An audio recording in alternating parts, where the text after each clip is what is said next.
Hello and welcome to my channel.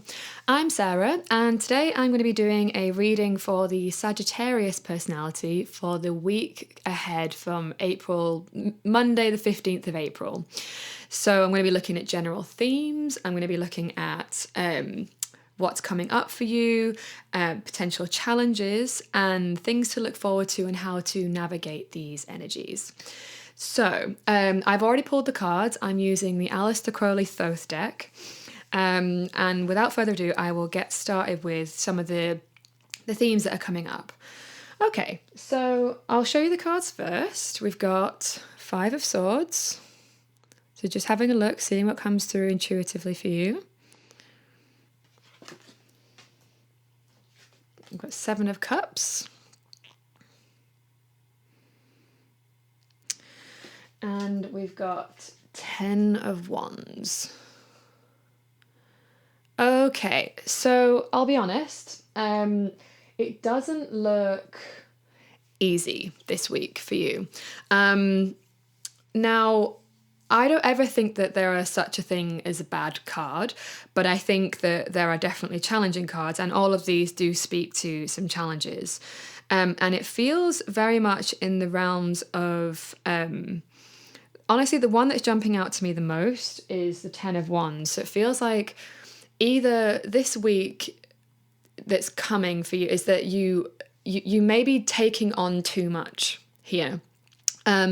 Whenever I pull 10 of Wands, because obviously there's the meaning of the card and then like what it means to me personally, I have a relationship with these cards.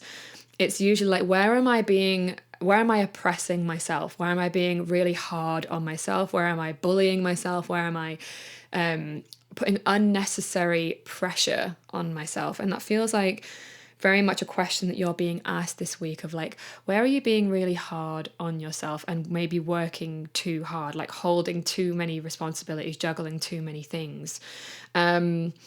Because it's leaving you feeling a little bit depleted. So we've got here Seven of Cups. Like I always think with this card, like the cups themselves, like it's not an abundant card. It's like it's droopy, it's green. It's like I feel like it's draining you, where you're maybe taking on too much responsibility this week. And then we've also got the Five of Swords, which again, it's not like fives are generally quite a tricky card in tarot, so it's always a point of challenge, and defeat is like maybe feeling a bit defeated, a bit deflated, a bit sort of like you've burnt out a little bit, like things are just quite hard really. And yeah, I just want to give you guys a hug. Like I'm like, this looks tough. This also, the Seven of Cups can also speak a little bit of like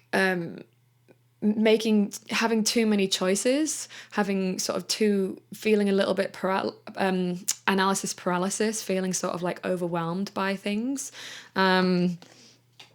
Feels like there's definitely some challenge there. So I don't want to stay too much on that. I think first of all, what I want to say is like, start by trying to be kinder to yourself, because you're being too hard on yourselves. That's what it really feels like. And then the next question I asked the cards was, what are the potential challenges for Sagittarius? And here we have got the Sun.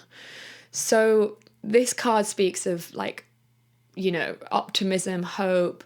Well, that's more the Star. It's more like this feeling of like vitality and strength and like overcoming of something challenging. So with it being a challenge, or being in the challenge position, it might feel like quite hard to be optimistic at the moment, which is hardly a surprise, because there is so much energy here that feels challenging for you.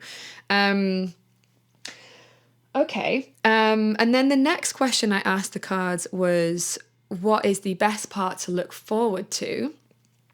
And here we've got Fortune, Wheel of Fortune. So this is actually I'm really glad this card came out, because this card speaks of if you've been through challenging stuff or things have felt really difficult, things are changing. Wheel of Fortune, things are changing, new things are coming in, and it's not it's temporary. This is just a temporary moment. Because I feel like things have been pretty good for you guys recently, but for whatever reason, this week feels like, okay, things are harder now. But it's only temporary and it's just a mild setback. Yeah, very much feels like that. And then in terms of the guidance, so I asked the question, what is the guidance for Sagittarius? And here we have got the Aeon, and actually two jumped out, so I'll show you the two. We've got Aeon here, and we've got the Hangman. So this is an interesting combination because Aeon card really speaks to me of like a need to make a decision. Or a final step being taken. So maybe with it being a guidance question, there's something about needing to make a decision. But we've got the Hanged Man, which is about sort of like pausing before you do that. So like thinking things through, reflecting and surrendering to what your higher like knowing is asking of you, if that makes sense. Like it might feel like you're being asked to do something that you don't feel comfortable doing, but you are being called to make a decision. But it's gonna, yeah, like this feels important actually. It feels like you're being asked to make a decision that maybe you really don't want to make, and it's playing on your mind a lot, and it's making you like feel like quite sort of a bit hopeless or defeated in some way. But if you make this decision, things will get easier, and like the wheel of fortune is going to change. Sorry to knock that there. Yeah, it feels like it's really important to remember that this is just a temporary moment, because this card is also ruled by Jupiter.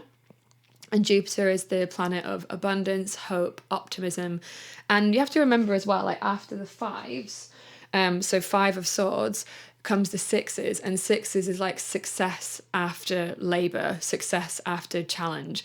So yes, right now you're in a 5 point, but very soon there's going to be some success and things are going to feel lighter again. So I don't want you to like worry about it. You know what I mean? Like it's just a moment. And we can always shift into the 6 energy, and 6 of Swords is about like sailing away from like more difficult, challenging places that might feel a little bit like hard to leave, but it's going to be for your best interest if you go forth and leave like this stuff behind, if that makes sense. Okay, so I want to definitely get more guidance for you. Yeah, it's a tricky one because like I'm definitely not the sort of reader that likes to sort of dwell too much on the negative, but at the same time I don't like to sugarcoat things, and I think that sometimes we need to hear what we need to hear. And for whatever reason, this is really coming through right now. And just to remember, like, not to get caught up in the, oh no, it's all bad and terrible. It's just like, well, this is currently what the energy is saying, but we always have the opportunity to shift out of these things, and we can know how to kind of move away from it as well. So I think it's just worth saying that. And as always, take what resonates and leave the rest. Okay, so more guidance for the Sagittarius personality, please.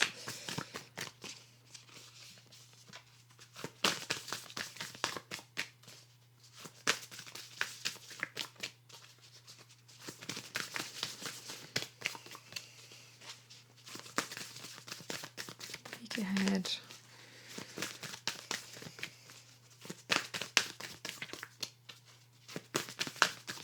Give me a good shuffle. There we go.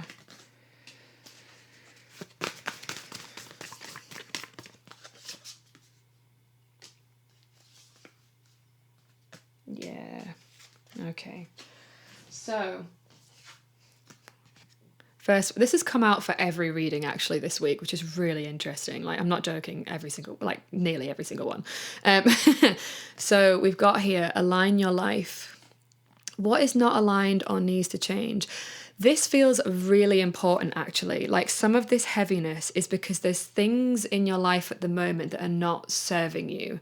So it could be that it's certain people that you're spending time with that is draining you, because there is this feeling of being drained.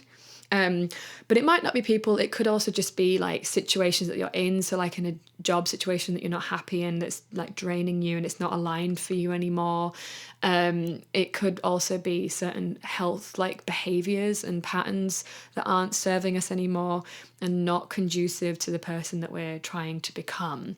So it might be with us being in Mercury retrograde as well. It's like reviewing and having a look and seeing like, okay, I'm not feeling great. What do I need to do? Like, because I'm always like, I don't want to just say this is negative and goodbye. Like, we need to empower ourselves with this knowledge, right? So, okay, things aren't great. What do I need to do in order to sort of shift this? So it's like, I need to start eating better food. I need to start going to the gym. I need to start spending more time with people that lift my spirits up. I need to, like, those kinds of things that help us to become the person that we ultimately want to be. And it does start with us taking responsibility for our own patterns and behaviors and how we conduct ourselves, right? So it's like, well, of course, I'm not going to, start eating better if I'm constantly surrounded by like junk food, as an example. Like, that might not be how it manifests for you, but it's just like as an example of the energy that we're talking about here. So there's something here about being called to like have a look at things and going like, what isn't working and what do I not want? Like, what do I really want? What is actually what I want? And what would I need to do in order for that to start like happening, if that makes sense. And then here we've got protection. Call back your power, cut the cord, soul retrieval, right? Yeah, so it's like, it feels like for some of you, it's like things have attached onto you. Like, I'm really getting like images of like leeches. Like, and again, that could be people, or it could just be like situations that are just like stuck onto you. And it's like about, no, like I need to like remove this. This is not helping me anymore. I need this to go. I need to change. I need to do things differently. I need to spend more time with these people and less time with these people. I need to look more towards like things that excite me and inspire me and offer me like hope again. And yeah, it does come down to us of like how calling back our power, like, because sometimes, again, like, I don't like to say it, but sometimes this card can speak to being in a sort of victim mentality. So like feeling a bit like, oh, like everything is happening to me and things are feeling really rubbish. And it's like, actually, like, we need to call back our power here. I know this could be a little bit triggering, and I say it with the utmost love, because if we can hear it, like we all do it, right? We all get into that sort of like, oh, like everything's bad and the world is out to get me. And it can really feel like that. That can feel really true. But in order for us to shift out of that, we have to call our power back, and we have to remember that we are sovereign beings, that we are here and we have power and agency to change things. And that can be super empowering. And like, I'm almost like getting as well, like you might be in the stage of the hero's journey where like there's loads of setbacks and things are hard, but then like you rise victoriously, so it's not, this is just part of the journey sometimes where things are challenging, but then it's like rags to riches, like things like I got kicked out of my house and then I lost my job and oh no, it was all bad, but then like I found my strength and I carried on, you know what I mean? like you could be really coming into that energy soon. And then this is a cool card. So we've got here the Age of Light. You've been training for this for lifetimes. So this feels to me very like, don't forget, like when you feel like, I don't know if I can handle this, or I don't know, like things just feel so hard. It's like, don't remember your strengths. Like you can do this, you can handle this. You've got the power within you. You've been doing this for lifetimes. You've been through harder things. That might be important to hear as well, actually, of like, you've been through harder things. You can rise to this challenge as well. You're a fiery sign too. Like you've got this, you can handle this. And I think it's really about getting back in touch with your own strength and your own power to like move beyond the 5 into the 6 and start being kinder to yourself. That seems really important. Like if you've been really hard on yourself, it doesn't help us when we sometimes think that when we're really hard on ourselves, it will motivate us to like do stuff. Like and we beat ourselves up. But I've always found that if I want to create change in myself in terms of my behavior, I need to be my own cheerleader. I need to be really like, I've got this, I can do this. I'm like being around people that do that as well. They like cheer you on and they're enthusiastic and they're like excited for you. It's like having those people around and doing that for yourself is what actually allows us to become more powerful, rather than like, who do you think you are? You're stupid. You can't do this. Like, and putting all of this pressure on ourselves actually doesn't create more bounty. It just creates more sort of like feelings of hopelessness and more feelings of shame and just like, I'm just like, you know, like, and I just think it's like, it feels like you've just been too hard on yourselves, and you start being your own cheerleader. Like, back yourself, you know, like, I can do this. Like, I've totally got this. I know I can. I've been here before. I've done this before, right?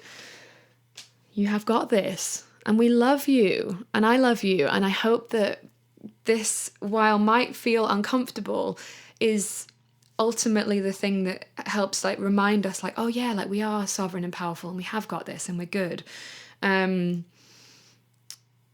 yeah, there is something here, like the hangman is really jumping out again at me, of just like surrender, trust, take a minute, reassess your situation, and then go forth into the sixes, into the next stage. Yeah? Oh, well, I hope that was helpful. If you like this video, feel free to like, comment, and subscribe. I'm going to be sending more and more content like this. So if you have enjoyed this, that is the best way to support the channel. Thank you so much for being here and for your time and attention. Just remember that everyone loves you and we're all here rooting for you, okay? And I will speak to you in the next one. Bye.